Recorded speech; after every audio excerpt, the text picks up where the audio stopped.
Why I No Longer Believe in Primary Directions by Ciro Discepolo, from the book The Great Treatise on Astrology, Ricerca 90 editions. In the chapter introducing another important topic, correcting the birth time. This is the first major issue to resolve if you want to work effectively with a birth chart before your eyes. It's a rather complex exercise, one that many believe can be solved quickly and easily, but instead it's a very complex task that can only be satisfactorily resolved after years of study. Many great authors throughout the history of astrology have attempted it, and at the dawn of my astrology studies, when I was somewhat uncritically assimilating everything and everyone, I too tried many of these methods, which later proved to be completely ineffective. But let's proceed in order and first explain why birth times, I'm referring primarily to those born during or before the 1960s, are almost always 99% rounded up. Let's look at how it happens, or how the birth process used to happen. The baby is born and no one present stands there with a stopwatch in hand to mark the time of the baby's first cry. Everyone immediately thinks about caring for the newborn, washing him, cleaning him, preparing him, taking him to his mother or to the nursery, and only at the end of these tasks does someone look at the watch and write that time on the bracelet placed on the newborn's wrist. Yet the newborn was born 10, 20 minutes, or even half an hour earlier. It goes without saying that it's impossible for the opposite to happen and for the time to be rounded down. This seems to me to be a very important and basic first rule from which we cannot deviate except in just two cases for births that occurred around noon or midnight. Let's look at them immediately. In the first case, the mythologies linked to the symbolic value of midday are so numerous that they exert a tremendous reverberating force on the minds of parents, relatives, and those assisting in the birth of a baby boy or girl.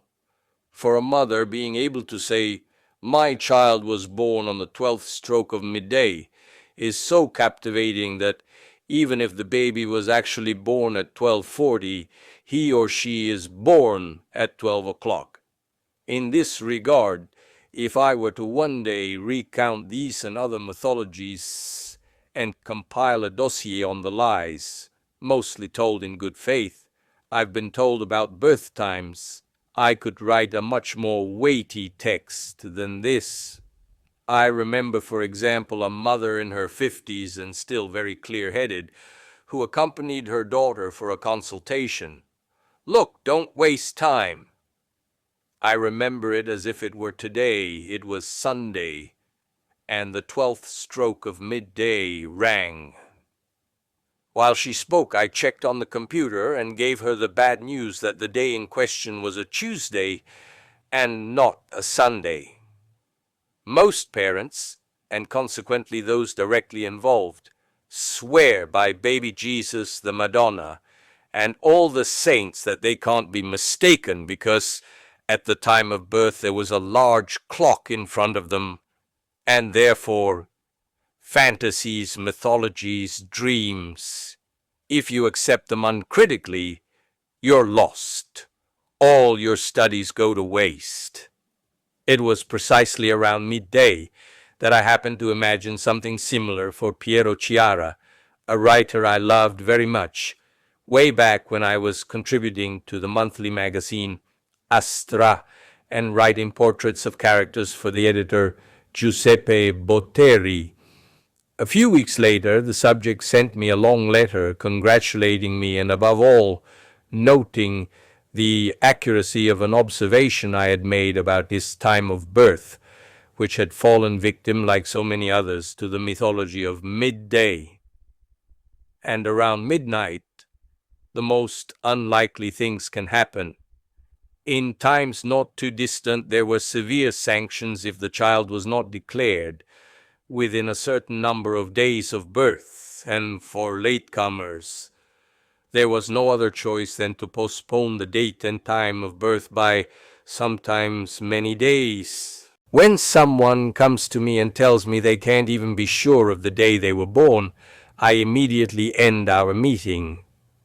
There are also, still concerning times around midnight, a series of reasons, mostly superstitious or conversely auspicious, that can shift a birth time recorded in the registry office by various amounts. For example, let's say the baby was born at 1:30 a.m., but let's also assume that the previous day coincided with the name day of one of the two grandmothers. This triggers a simulation that in the past even the delivery room nurses were available to do. Conversely, parents who don't want their baby to be born on the 17th or any other day they consider unlucky shift the time by several hours. Sometimes they themselves forget this correction, and you can try to detect the incorrect information through a lengthy interrogation, which in this case must necessarily include examining the onomastics of all relatives, the patron saints of their hometowns, important dates in the lives of the families being examined, and so on.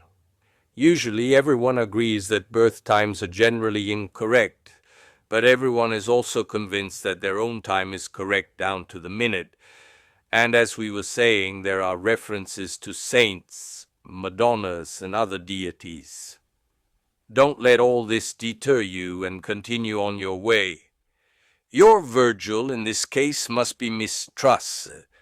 Distrust everything and everyone, even your own initial convictions, and proceed by trying to challenge even your own assumptions. Only in this way will you have the chance to provide a useful service to those before you. When I travel around Italy to give lectures, I often hear someone in the audience ask me a question and tell me they were born at, say, 5:57 or 5:58 p.m. Sometimes they're 40 years old or older. I ask them, is this a correct time according to you or an astrologer? The answer is almost always affirmative, and I reply, be bolder. Don't stop at 2 or 3 minutes, because the error is usually 15 or 30, or even many minutes more. I wrote earlier that at the dawn of my studies in astrology, I followed many methods, read in as many manuals for correcting birth times. The one that most fascinated me, due to its vaunted potential for absolute verification, was the method of primary directions expounded by Reinhold Ebertin in his books. My great German colleague, who, along with André Barbeau, Henri J. Gouchon, and Angelo Brunini, was and remains one of my absolute mentors as an astrologer, maintained that using the primary directions, it's also possible to predict the day of a major event. His argument was quite simple and straightforward. Proceed by going back and forth minute by minute relative to your estimated time of birth until you reach a time at which you can pinpoint, with the precision of a day, a decisive event in your life, such as a wedding. At that point, the trick is done. That's your time of birth. Encouraged by such an emphatic promise, I threw myself headlong down this path, which would take 3 or 4 years of my astrological studies away. I said to myself, if I must work with primary directions and my goal is to achieve the greatest possible precision, then it is best that I proceed with the only true primary directions, those indicated by Gouchon, who was certainly the greatest expert on the subject, primary directions that take into account the latitude, both terrestrial and celestial, in a native sky. This was a gargantuan undertaking, because this simple addition in the calculations of the latitudinal position entailed a logarithmic complication in calculations that were already extremely difficult to perform.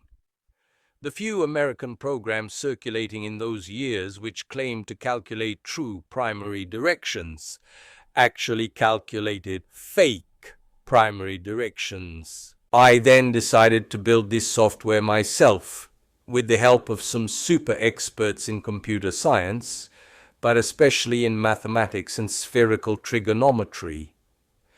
I myself had to brush up on my high school trigonometry, and it took me, as I said, over 3 years to fine-tune the program. To calibrate it, I turned to the only colleague who, in my opinion, at least at that time, had been able to calculate the true primary directions, Claude Weiss of Zurich. Many printouts and even many Swiss marks traveled between the Swiss capital and my home. In the end, I approved my program at 99%, meaning that it perfectly matched the calculations of my colleague from across the Alps. But in one case out of 100, it grossly miscalculated a direction that was immediately noticeable. At this point I thought, it's done. I'll have the computer print out a number of printouts. 100 years of primary directions of my life, with different times, each 1 minute off from the others. When, amidst mountains of paper, I found the printout indicating the exact day of my wedding, I thought I'd finished my job. The sad surprise, however, was that in that same printout calculated for my presumed true birth time, all the other very important events in my life, deaths, births of daughters, important jobs, and so on, were off by months or even years. This experience, however, like all experiences, was not useless, but formative, and served me greatly in ingraining in me an attitude toward astrology and research in general, which is perhaps the best asset I can boast, a staunch opposition to any form of fundamentalism in thought. I am very wary of those, for example, who tell me that a variable I've identified cannot be true because Ptolemy didn't write about it, or because the existence of the alleged 12th planet would be called into question.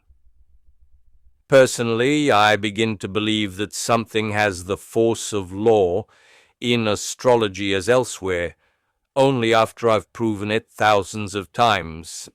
And even then, I'm not at all convinced I could write it on the tablets of the Bible. The exception to this is the variable, which, with regard to astral heredity, Luigi Miele and I have been able to demonstrate to be highly statistically significant. But let's return to the correction of birth time. Once, many years ago, a lady who was very passionate about astrology came to me. She was born during a bombing raid during the Second World War. Her birthplace town hall was destroyed in the bombing itself, and both her parents died when she was just a few years old. No relative had any direct or indirect information about her birth. There was complete darkness for 24 hours. She asked me if I could help her reconstruct her birth time. I replied that it didn't interest me professionally, because I would have to work for months just for her, and there wouldn't be any compensation sufficient to repay me for such work. I then proposed using her case to produce a publication of my own, which was published several months later under the title The Search for the Birth Time, published by Blue Diamond Publishers, a booklet that was out of print for many years. In exchange, however, I asked her to work for at least a month on a very detailed biography of her, in which she would record everything about her. She did so. I worked for several weeks, compiling dozens of charts and studying, above all, the transits and solar returns of her life. In the end, I thought I had achieved a rather satisfactory result. but I also admitted that this method was impractical because it was too time-consuming. Over the years, I've developed another method, which I'm about to illustrate to you. I believe it's quite valid, even if it's not absolute. I don't think anything in the world is absolute. This method involves 3 different phases and is only applicable when the starting point is a deviation of about an hour or an hour and a half from the presumed time of birth. Whenever possible, I ask the client for a full birth certificate, which I want to see with my own eyes, and a statement from the parents regarding the time of the birth. After that, if the doubt can be limited to a maximum of 90 minutes, I proceed as follows. 1. The interview. This is a phase I consider extremely important and cannot be conducted over the phone, but must involve the physical presence of the interested party. From the interview, I deduce, in the vast majority of cases, whether it is possible to proceed with the study of the subject's astrological features, or whether it is better to leave it alone. 2. The positioning of certain sensors in the subsequent 3 or 4 targeted solar returns. For example, given a Jupiter on the midheaven, if I can also place a Mars 4 or 5 degrees into the 3rd house, compared to the 4th, this will be enormously useful after a year to understand much more about that birth time. 3. The consultants study for at least 3 years of the ingresses of Mars into the houses of the radix chart. I will explain these 3 steps in detail later. I believe that if they are applied according to the advice I will give the reader, they will allow everyone to get very close to the true birth time of the subjects being examined.